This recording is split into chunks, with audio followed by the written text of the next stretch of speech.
Welcome, everyone. I'm so excited that you decided to take an hour out of your day and come and spend a little bit of time to listen to Amee speak. I think that her presentation is going to be amazing. So without further ado, let's go ahead and get started. Amee Dowkes has been in the field of early childhood education for over 15 years as a teacher, a mentor, a family education coordinator, site supervisor, director. Ooh, hang on just a second. Let me make sure that everyone is on mute. Okay. Go ahead and keep going. So she has done many, many things. She also volunteers her expertise in various educational settings. At Triumph Center for Early Childhood Education, an inclusive preschool that partnered with UC Davis Mind in creating an educational environment based on the latest research about learning and brain development. She coordinates and conducts family engagement seminars with a focus on positive approaches in promoting children's social and emotional development. She facilitates professional development workshops and trainings for early childhood educators. She's an advocate for inclusive practices in early childhood settings. So today, I think that we are going to really get some great information and we are super excited. So Amee, the floor is yours and thank you so much for being with us today. Thank you so much for having me. I'm super excited to be here. I have a bit of a cold, so bear with me. Hopefully I don't have to stop and cough, but we'll see what I can do. So today we're going to cover school readiness. We're going to talk about relationships, responsiveness, and recognition. And these are important topics in the field that I work in, the field that you guys work in. I work for Head Start, as Tish had said, and we predominantly work with children birth through kindergarten. And so today, if I can get this to work. So today we'll be exploring how strong adult-child relationships, enriching responsive environments, and supportive learning promote school readiness, which leads to positive outcomes for children. All right. So we're going to begin with our strong adult-child relationship. So we're going to define what it means to create meaningful connections with children. We're going to identify why building positive relationships with children is important. And we're going to discuss the effective strategies for starting and sustaining positive relationships with children. All right. So connecting with a child means watching for something significant that a child is doing, saying, or feeling, and then intentionally creating an interaction with that child related to what you see. So in this particular picture, we're looking at, the teacher interacting with the child based on an interest of the child. So it's important to know a child on a personal level and then to build on that information that you gather to be able to sustain that lasting connection. Oops. All right. So it's been well documented that a strong adult-child relationship can lead to many positive outcomes for children. Positive relationships may serve as buffers for children. Caring and supportive relationships can also help children defy odds. And quality relationships have been linked with low levels of aggression in children. Other positive outcomes include high levels of social skills, school readiness, more independent behaviors, higher levels of frustration tolerance, validation of cultural and linguistic backgrounds, more positive interactions between peers, higher levels of school engagement, and in some cases, a valuable protective factor for children who are living in poverty. And give me just a second. Oops. I feel like I lost my, let me go back. All right, there we go. All right, so I'm sure you guys are familiar with Urie Bronfenbrenner. He was a psychologist who developed the ecological systems theory. So this quote emphasizes the importance of relationships in children's development. I'll give you a second to read it over. I'm sure you guys have seen it in many of your classes.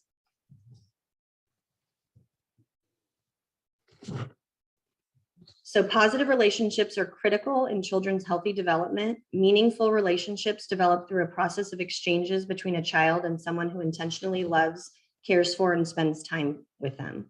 And so as the quote states, someone has to be crazy about that child. And as a teacher, that's you.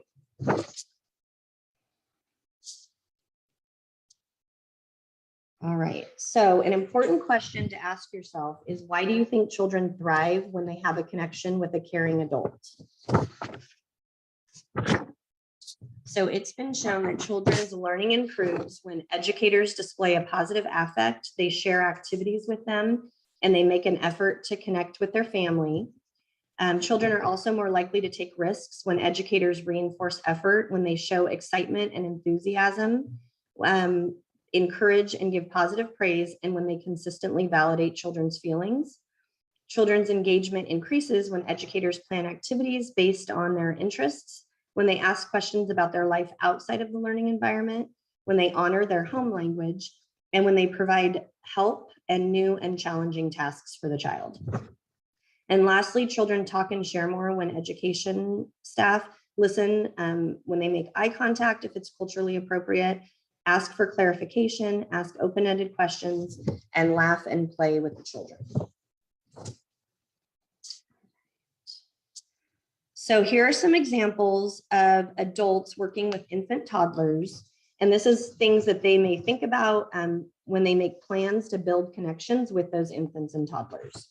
So they show the child how important they are to them. For example, I'm going to give Maya some extra one-on-one time since she's expressing excitement about turning 2.5 years old today. Oops. And another example is they make an effort to incorporate family routine into the classroom setting. So I'm going to remember Alejandro is most comfortable when I hold him the way his parents do during bottle feeding. And they also celebrate the individual child. So an example would be, I'm going to support Alexa's desire to choose which clothes to put on first after her diaper is changed. All right, so we are going to watch a video, and this video shows infant toddler teachers in action, building relationships with children in a variety of ways during ongoing activities, routines, and transitions.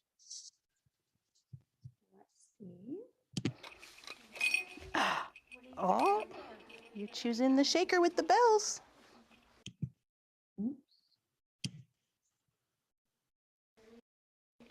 Come on, Mia. You want to come? You want to come see our toys? You're still waking up, huh? Okay, let me help your friend Mia. I think she's feeling a little shy. Miss Narcy, can I trade you? Mia, come here.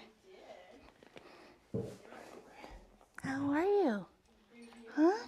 You seen your friends in our classroom? Yeah? You got some friends in here, huh? Do you want to play? What do you want to play with? Look what we have here. Let's see. Look. What do you choose, huh? I have the purple ring. Oh, you're gonna use the ladybug? Huh? Ladybug, ladybug, shake, shake, shake. Ladybug, ladybug, shake, shake, shake. I see you. I'm still here. Yes. I had to go and get your friend Mia. She was feeling a little shy. Yes. What's this one? No castañeras? Huh? Shake, shake, shake, shake, shake, shake, shake, shake. You're making sounds, Mia. When you shake it, it makes a sound, huh? Uh-oh. Oh. Shake it, shake, shake, shake, shake, shake, shake. Yes. Let me see. What do you think this one will do? Shake, shake, shake, shake, shake, shake, shake. Do you think the ring will make a sound?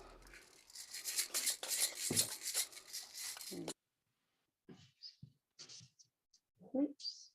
You showing Miss Narcy? Yes. What else can you do with that? Let's see. How does that feel on your gums, Alexandra? How does that feel? Does it feel hard? Does it feel hard? Do you want to try something different, Mia? Oh, thank you. Good cleaning up. You put it in the basket? Huh? You put it in the basket? Huh? What's this? What's this? What is that? You want to see? Come. Come. You feeling a little shy? The giraffe. Let's see how the giraffe works. Let's try it. Look. Twist. Twist it on, twist it off. You want to try? Twist. Yes, you're turning it. You made it tighter. All right, so this video is great. This teacher is wonderful. She displayed many relationship building behaviors that she engaged in during the video. Some examples are she was in close proximity of the children. She comforted the child who was feeling shy because there was, extra people in the classroom. She shared in activities with the child. She used parallel talk. She used a variety of modalities. She offered choices. She named the child's feelings. She was using a positive affect. She was promoting independence and encouraging the child, amongst many, many other things. So that would be a wonderful example of a teacher interacting and building those connections with an infant, toddler age child. All right, so here are some examples of adults working with preschoolers, what they may think about when they're trying to build connections. So they make plans to learn a child's home language. So for example, today I'm going to use the new Spanish word I learned with Maria. They think about giving planned and meaningful encouragement at just the right time. Example, I'm going to give Amee some encouragement at the writing center. And they show an appropriate level of interest in a child's life outside of school. So an example would be, I'm going to ask Max what animals he saw at the zoo yesterday. All right, so now we're going to watch a video. This one's shorter. And so this video shows adults in action, building relationships with children in a variety of ways during ongoing activities, routines, and transitions. And so this is more at the preschool level. And the interviews with education staff, parents, and program directors will highlight the benefits of positive adult-child relationships. Well, we know, from research that the teacher-child interaction is like essential. It's like a springboard, for all other learning. And I think if the teacher has a really good relationship with the children, they're able to communicate, they're able to, children have trusting relationships with their teachers, that bond. Hi, Dixie. Hi. So good that you came to school. I see you put your things away already. Right now we get to play anywhere we want. Great words you asking. High five. That's a long word. I love my mom and dad. I know you love your mom and dad. They love you so much too. Yeah, I remember you made one for your mom yesterday and you wrote the word mom, M-O-M. Is this one for your dad or your sister? For my sister. For your sister? We can write the word sister on it too. Which one? Sister? Okay. You got it, girl. I think that I accept each child as an individual and say, you can do it, and give them that opportunity to just try.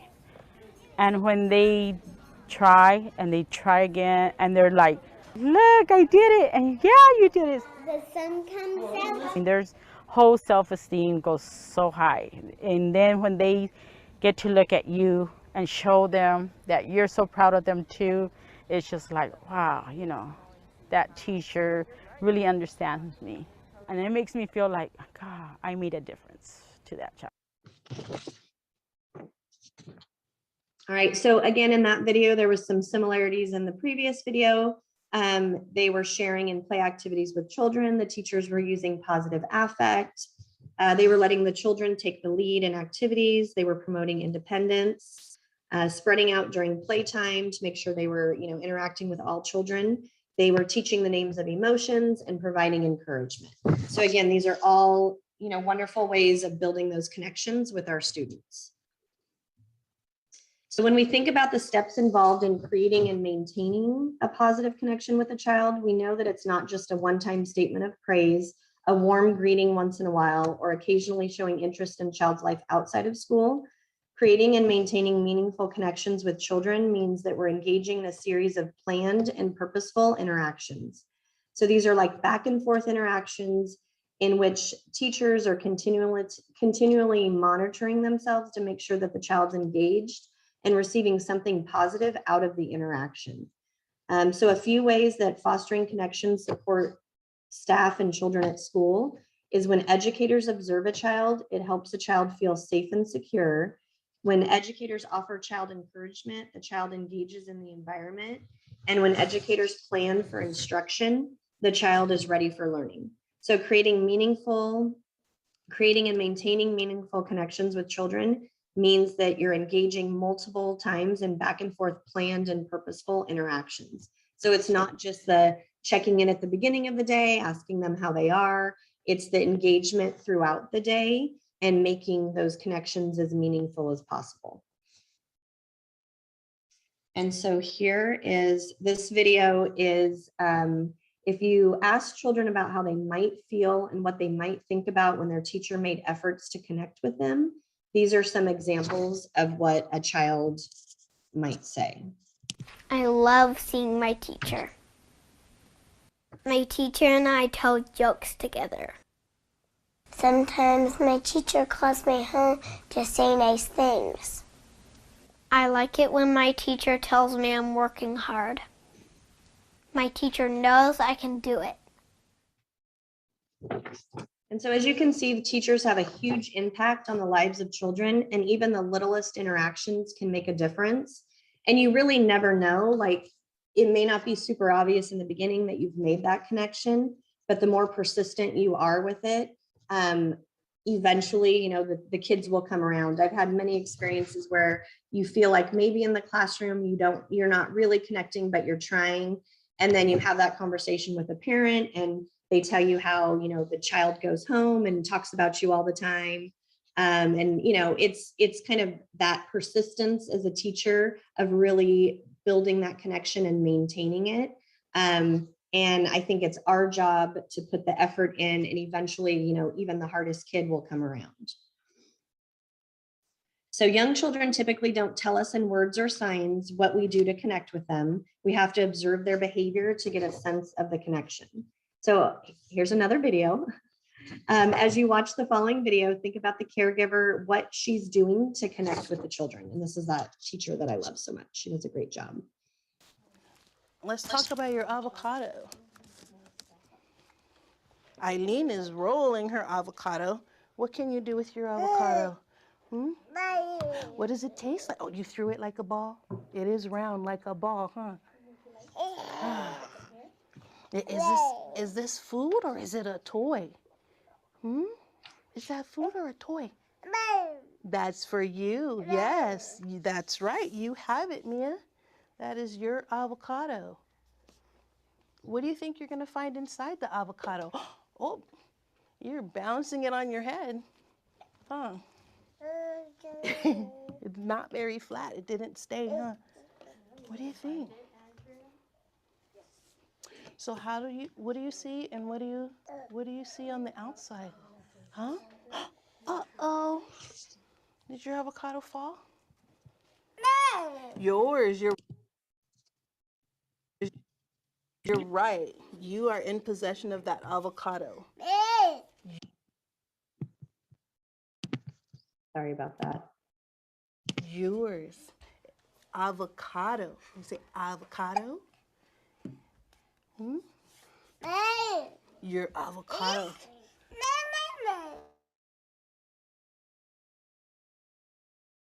This one is Eileen. Eileen's using the table.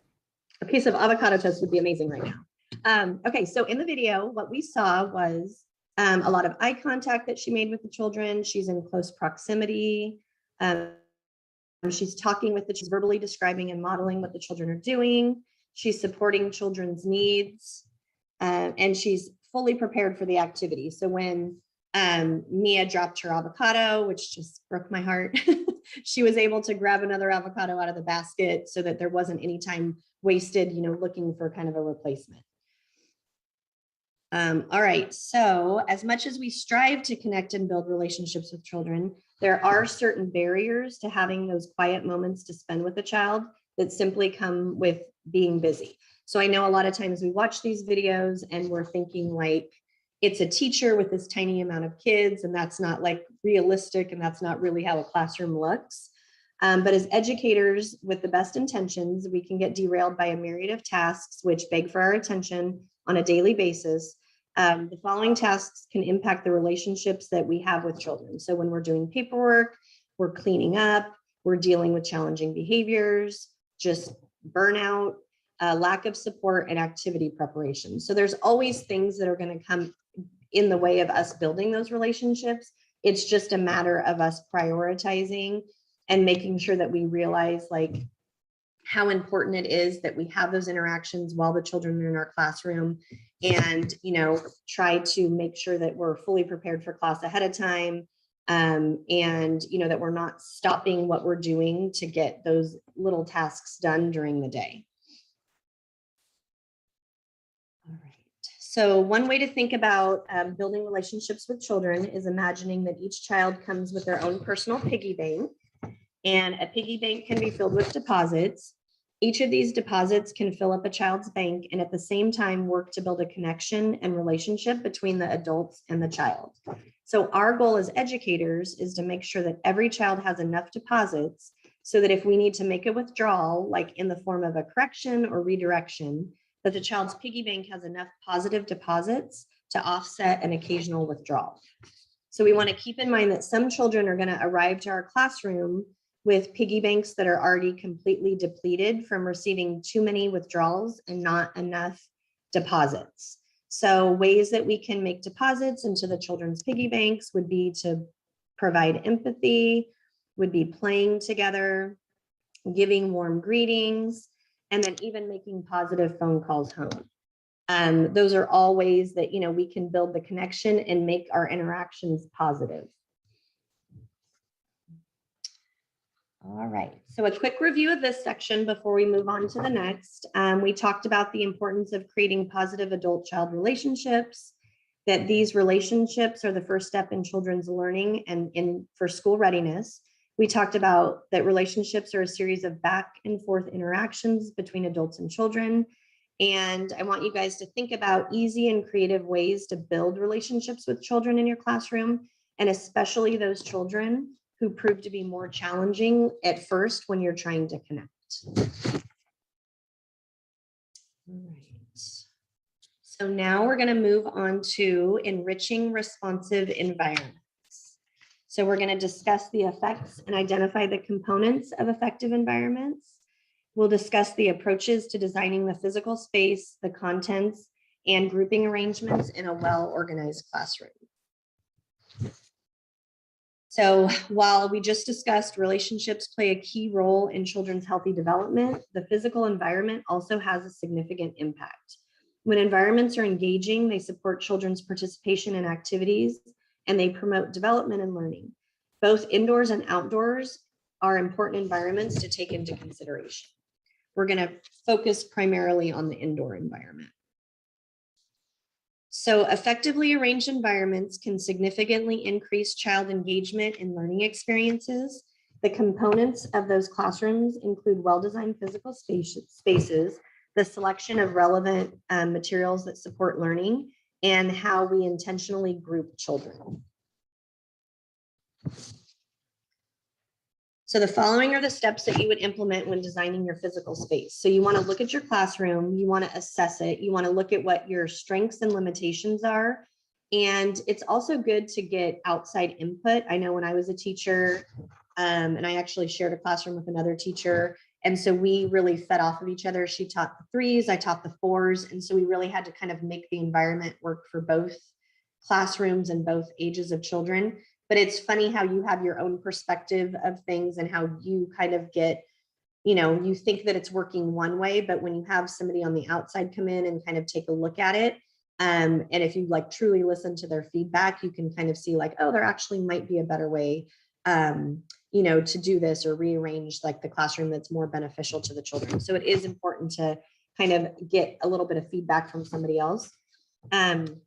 You also want to strategize on how to improve to meet all the needs of all children. So you need to be thinking about your class as a whole and the individual needs that the children might have and how you need to set the classroom up to make sure that everybody's needs are being met.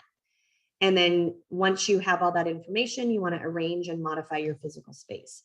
It's also important to, even though we want to keep things consistent for children, it is important to reevaluate your classrooms and your space and make sure that as the year goes on, things are still working. Just because you set it up one way on the first day of school doesn't mean that you might not need to change it halfway through based on new students you might get or how, you know, behaviors are happening in your classroom. So you really want to be flexible in that.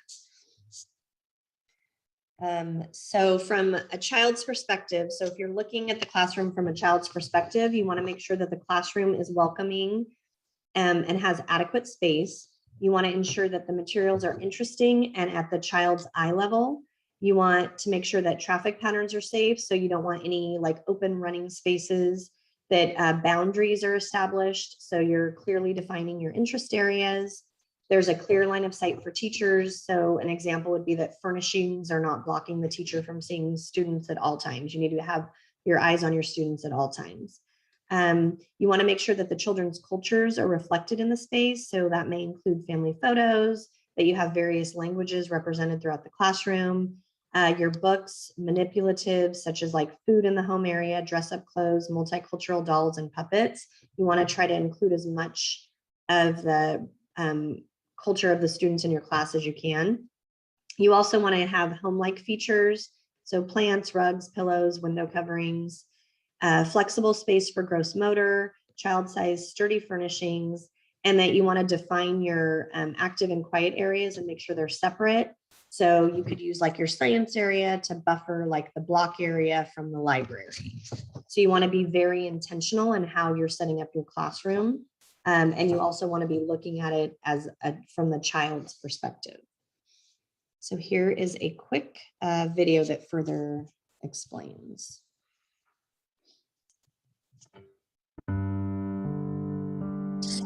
Designing an early childhood environment is an opportunity to explore the impact of the physical space on children's learning and development. These are real classrooms used every week by children and teachers.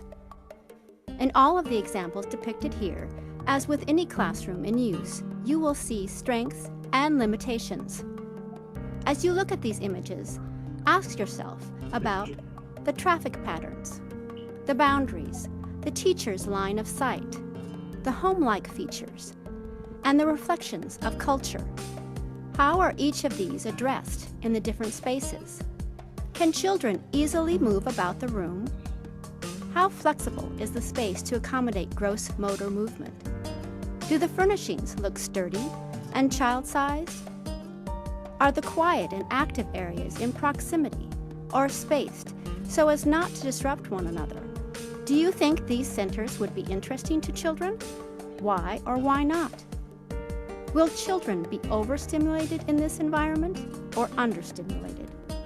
Are the areas set up so children know how to make the best use of them? Or at least so children know what to do in each? How do these learning environments compare to yours? How do your spaces support child-directed activities? How does your environment support learning goals? Like the early childhood environments depicted here, every space is full of limitations and strengths. Can you now improve on your design? These examples were provided to enhance an educator's skill in maximizing children's learning and development through the design of the environment. We wish you the best in your classroom.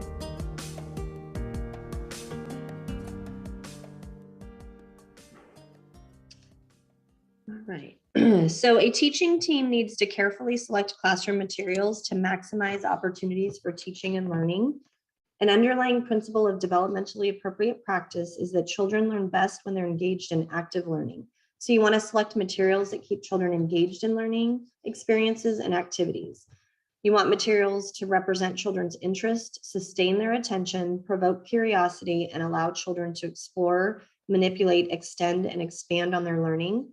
Open-ended materials are materials that can be used for a variety of purposes. So things like sticks and rocks, Play-Doh, clay, sand, and water.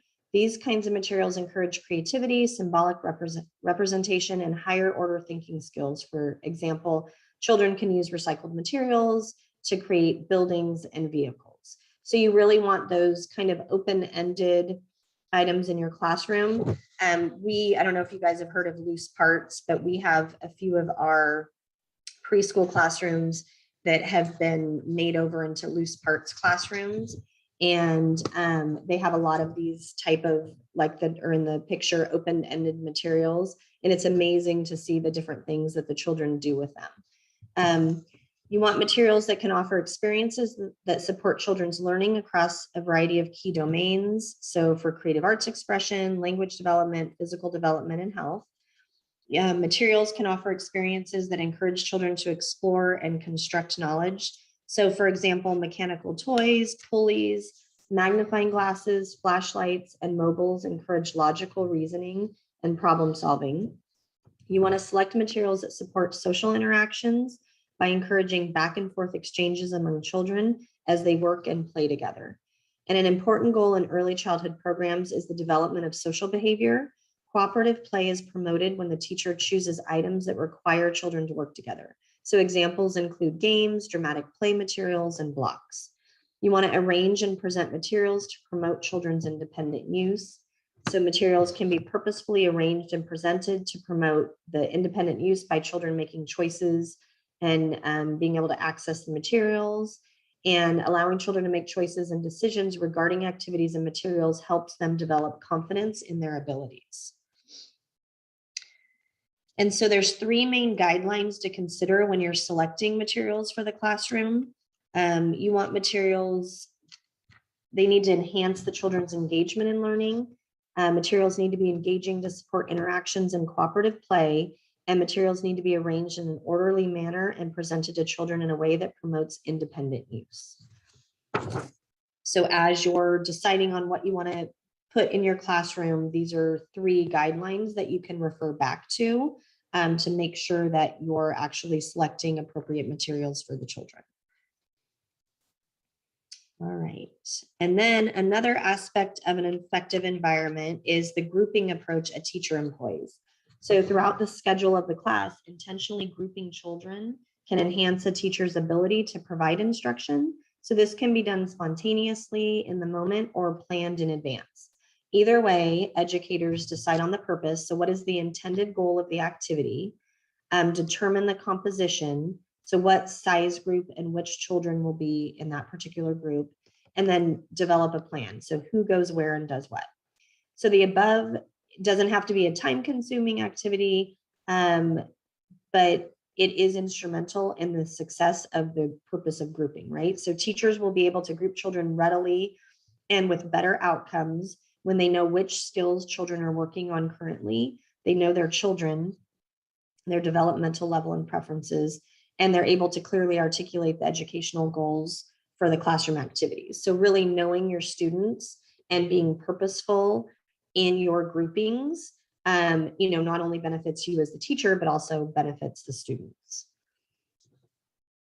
And so it's recommended that teachers match the group size with the type of activity the class is engaging in. So if you're introducing new concepts, routine activities, and building community, large group tends to work well. While introducing skills can be successful, teaching them is less effective in a large group setting. For engaging interactions and increased opportunities to support children's learning with both peers and adults, small groups are most effective. This is where instruction can be tailored for each grouping of children. So this allows you to do more individualization. And any child may need a periodic boost of one-on-one instruction. So when introducing a complex skill or when a student is struggling, highly individualized instruction offers the best outcome. And this can also be used with your dual language learner students, or that can be something that you take into account when you're creating your small groups, as well as children with IEPs and the goals specifically that they're working on. All right, so when teachers are designing their classroom environments, there are some other considerations to keep in mind. So you want to, for rotations, you want to avoid grouping the same children together all the time, especially when you're pairing skilled with less skilled children. Many teachers limit the number of children per center and create a system for rotating children through favorite areas. And many teachers also regularly rotate toys to generate a sense of newness. Instruction can be tailored within small groups to meet educational goals. So for example, one group of children that's working on learning numbers can read a counting book. Another group working on fine motor skills can do beading, and another group of children working on social skills can practice joining play. So emphasizing cooperation by choosing toys and activities that require cooperative play, right? So large appliance boxes, games that need 2 or more players, balls for throwing back and forth, etc. So you want to make sure that it's not just, children playing individually. You want to really encourage them to be playing cooperatively with their peers. And then whenever possible, keep the design elements simple, both for the sake of the teacher and because simple tends to last longer. Also, some aspects of designing can be done spontaneously and quickly and still be effective. All right. So for this section, we discussed how to assess, strategize, arrange, and modify the physical spaces of your classroom. We covered the classroom material selection. We want to make sure it's relevant to learning. You have a variety and quantity of materials, and integration, you're able to integrate and individualize for the students. And then we also reviewed ways to design groupings of children. So the purpose, composition, and plan. All right. Okay, so the last little section we're going to cover is supportive learning. So we will discuss the importance of learning about and understanding individual children's development and learning. We will explore ways a curriculum provides guidance on the learning environment, learning experiences, and adult-child interactions, and we'll consider ways to use a curriculum's guidance to support individual children's development and learning. So early childhood curricula are designed to support the learning and development of all children within a particular age group. So infants, toddlers, preschool age children, for example, and the program type. So it could be center-based, family childcare, home-based. So how do education staff implement their program's curriculum in ways that are responsive to their children's development and learning?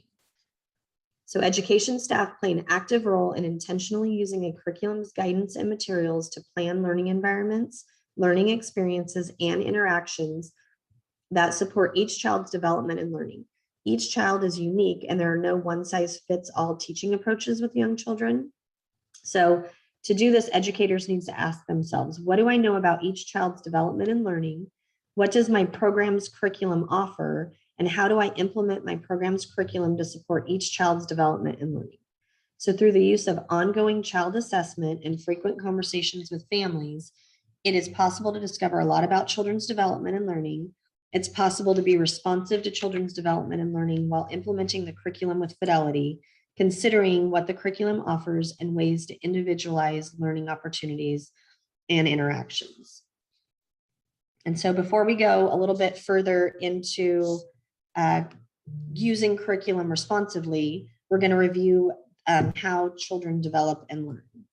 So I'm sure you guys have seen this graphic before. It's the zone of proximal development. We'll refer to as the ZBD. It's a helpful way to think about where children are developmentally.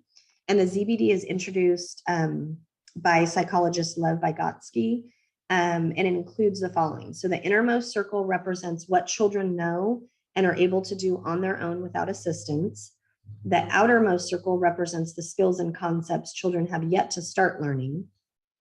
And then everything in between is the learning zone, or the ZBD, the knowledge and skills that children can learn with support from an adult.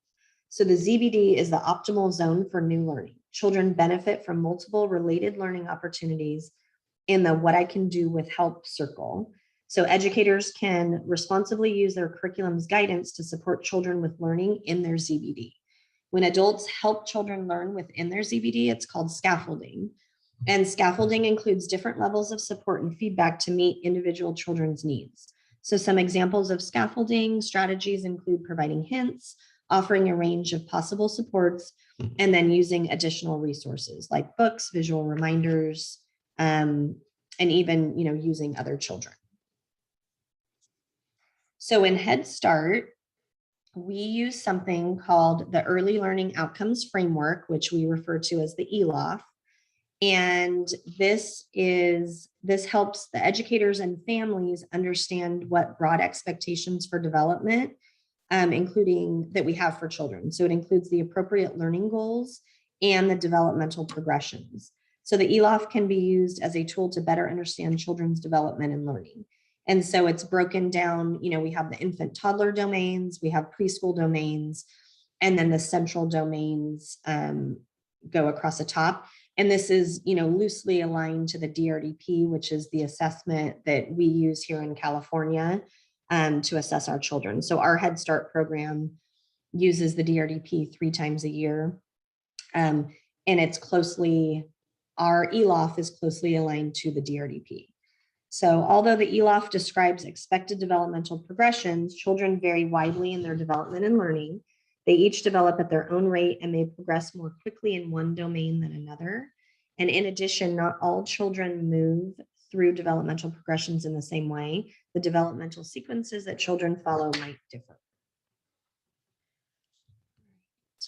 So, how do education staff learn about individual children's current and emerging knowledge and skills? So educators can use data gathered from informal observations and ongoing child assessment to learn about children's development and learning. Reflecting on the following types of questions will help interpret the data gathered. So what knowledge, skills, and behaviors is each child developing or learning in each domain? What has the child already mastered, or what areas are they currently emerging in?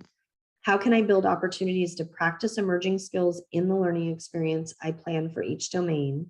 And are there resources in my curriculum that support development of these skills and/or behaviors? So as educators review ongoing child assessment data, it's important to talk with families about their observations of their child's current level and what they're learning at home. And so in these discussions, you may also learn about families' cultures, including their values, expectations, and goals for their child's development and learning. And this information can help educators interpret what they learn from their ongoing child assessment. So again, at Head Start, we have initially when the children enroll in our program, we do a home visit. And so this is a really great way to just get to know the children and the family and kind of, their culture, their expectations, and getting to see that interaction between the child and the parent, which is very important. So we do that upon enrollment.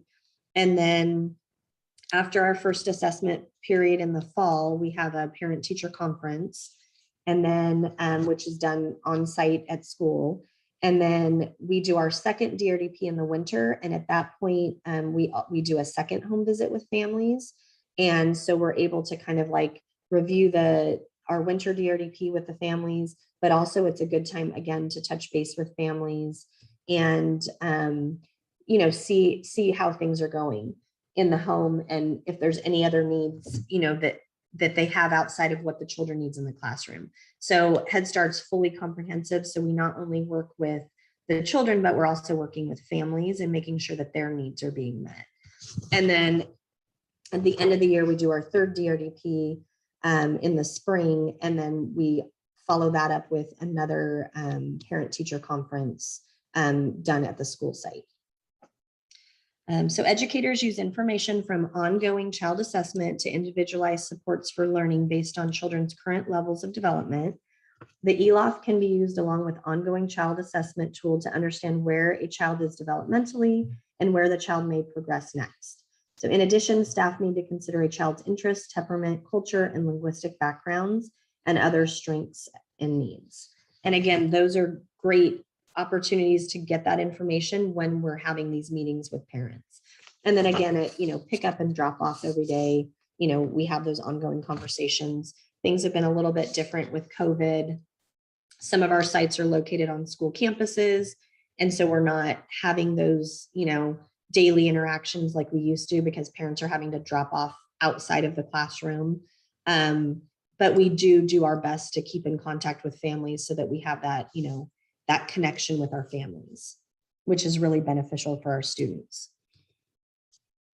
Okay, so based on their understanding of children's current and emerging knowledge and skills, educators turn to their curriculum for guidance on learning environments, learning experiences, and adult-child interactions. So some curricula provide a welcome guide, introductory manual, or foundational volume that includes guidance on how to set up the learning environment. Other curricula may provide guidance on specific learning centers or interest areas throughout thematic units or investigations. The sections on the learning environment may offer guidance on how to set up the physical space and layout, suggested learning centers or interest areas, suggested learning materials, sample schedules, including daily routines. So in our program, we use Creative Curriculum, and Creative Curriculum has all of these. They have the welcome guide, the introductory manual, they have the foundational volume, and then they also give suggested interest areas, learning centers, and materials based on the theme that we're studying. Every curriculum provides a set of learning experiences, but the scope and sequence of learning experiences vary by curriculum. So some curriculum offer a set of activities organized by age or domain that do not need to be implemented in a specific sequence. Educators may select the learning experience that best suits a child or group of children. They each consider what they know about a child's knowledge and skills based on informal observations or ongoing child assessment data. And from there, they plan specific learning experiences that will support children's development and learning. And then lastly, within the context of the environment, daily routines or other planned learning experiences, responsive adult-child interactions provide an opportunity to support children's development and extend their learning within their ZBD. So curricula may offer guidance on an introductory manual or foundational volume. Curricula may also have chapters or books that focus on each domain and list teaching practices to support individual children's development in the domain. Guidance may include prompts or questions that the teacher can use to spark children's thinking. So like open-ended questions, like what do you think will happen if, or comments to connect the children to prior experiences. I wonder if you've ever cooked anything at home. Curricula may also suggest vocabulary to use during activities or other interactions with children, or support the use of children's home language. Other curricula offer vignettes or case studies of how a teacher engages in an extended interaction or feedback loop with a child. So curriculum may provide suggested materials or interactions for learning centers or activities. For example, our curriculum may specify scaffolding strategies within learning experiences, such as how to simplify an activity or how to add a challenge with certain materials or learning opportunities. Sometimes strategies may be adapted for children with suspected delays or identified disabilities. In addition, children who are dual language learners may benefit from additional supports to access the curriculum experiences. And again, my experience with Creative Curriculum, we have the intentional teaching cards that we use, and there's actually like scaffolding on the card. So you can pick the level that your group of children are, and you can teach to that level, but it also gives easier adaptations and makes things more difficult. So it's a really great way to kind of look at how to individualize for the children in your class. Okay, so to review, we discussed how to implement your program's curriculum responsively to support individual children's development of skills, behaviors, and concepts described in the ELOF. And I want you to think about the children in your care. What are some of the knowledge, skills, and behaviors that they're developing? And think about how you plan to use your curriculum's guidance and materials to support the individual needs of each child.